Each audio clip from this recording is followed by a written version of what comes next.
Dans le centre du Mali, c'est un scénario morbide qui se répète encore et encore. Cette fois-ci, c'est dans le village d'Ogo-Sagou et dans ses alentours.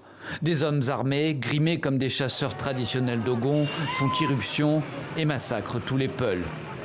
Une centaine de personnes vont périr dans la matinée de samedi. Hommes, femmes, enfants, jeunes, vieux. Ils sont munis d'armes de guerre, ils ont des grenades, ils ont des gilets paraballes.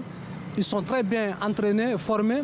Et je sais qu'une milice ethnique, dans les conditions normales, ne doit pas être capable de tuer de la sorte. Il faut être formé pour tuer, pour pouvoir faire ces actes barbares-là. Des violences interethniques qui se sont greffées aux violences djihadistes depuis l'apparition dans la région du prédicateur Amadou Koufa il y a 4 ans et l'assimilation des Peuls musulmans aux extrémistes islamistes. Une nouvelle attaque qui met en lumière cette situation pendant une visite d'une délégation du Conseil de sécurité de l'ONU au Mali. Face à ce drame inqualifiable, moi personnellement, en tant que représentant spécial du secrétaire général, j'en appelle d'abord à la cessation de la spirale de la violence.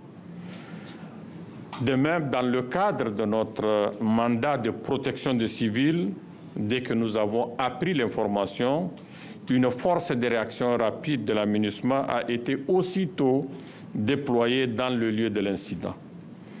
Les casques bleus sont désormais en première ligne face aux djihadistes et régulièrement pris pour cible. Mais les regards se tournent désormais vers les autorités maliennes pour éviter un nettoyage ethnique. En 2018, ces violences intercommunautaires ont fait près de 500 morts, selon l'ONU.